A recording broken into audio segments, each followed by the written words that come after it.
কাকা আসসালামু আলাইকুম। কেমন আছেন আপনি? কি বই বিক্রি করতেছেন? কি বেচা কেনা কিরকম?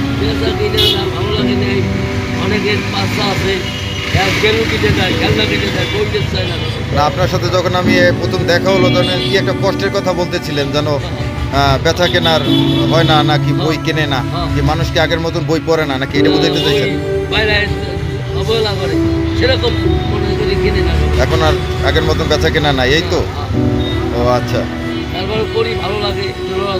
তবে আমরা আমরা একটা সময় বই পড়তাম, এরকমের বই দেখলে বিভিন্ন কালারের বই আমাদের মন মন ভালো লাগতো তখন কিনতাম, বা নতুন বইয়ের একটা ঘ্রাণ ছিল আমরা নিতাম। এখন মানুষ বইয়ের দিকে অতটা ধাবিত না, মানুষ যেহেতু ডিজিটাল যুগ, ডিজিটাল সব যন্ত্রপাতির দিকে ধাবিত হয়েছে। কারণ আপনি কি বলেন এই সম্পর্কে?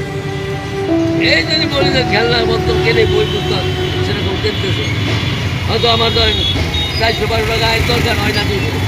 আমরা চাই মানুষ মোবাইলের দিকে আসক্ত না হয়ে বাচ্চারা বইয়ের দিকে আসক্ত। বিভিন্ন রকমের বই আছে, এখানে বিভিন্ন রকমের বই আছে, বইয়ের দিকে আসক্ত হোক এবং কাকারও দু একটা বেচা কেনা হোক। সবাই ভালো থাকবেন যে যেখান থেকে দেখছেন। ধন্যবাদ। আসসালামু আলাইকুম।